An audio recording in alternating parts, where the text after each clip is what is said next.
कहानी भगवान की इच्छा। नदी में एक नाविक कुछ लोगों को नदी पर करवा रहा था।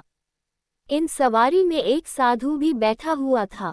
सब कुछ ठीक चल रहा था कि अचानक नदी में कुछ लहरें उठने लगी। तब नाविक ने कहा कि तैयार हो जाओ, क्योंकि शायद नाव डूबने वाली है। जिसको जिसको तैरना आता है अच्छी बात है, वरना बाकी के लोग प्रार्थना करो।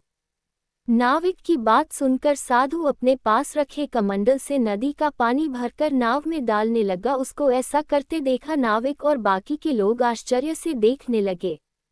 कुछ देर बाद ही नदी की लहरें शांत हो गई और नाविक ने कहा, भगवान की इच्छा से अब हम सब बस जाएंगे, किसी को डरने की जरूरत नहीं है। ये बात सुनते ही साधु ने कमंडल से डाला हुआ पानी नाव से निकालकर वापस नदी में फेंक दिया। साधु को ऐसा करते देख नाविक ने साधु से पूछा कि बाबा, नाव डूब रही थी, तब आपने नाव में पानी डाला और अब जब नाव संभल गई है तो आपने पानी निकाल दिया, इसमें आपकी क्या इच्छा थी? साधु ने मुस्कुराते हुए कहा कि मेरी कोई भी इच्छा नहीं है।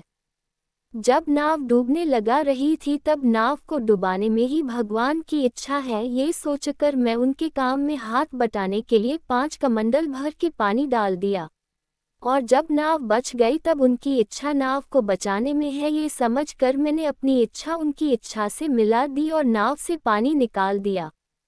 साधु की कोई इच्छा नहीं होती, भगवान की इच्छा ही उनकी इच्छा होती है। कहानी अच्छी लगे तो लाइक, कमेंट और शेयर करो। Please subscribe my channel Sanjana sweet motivational story.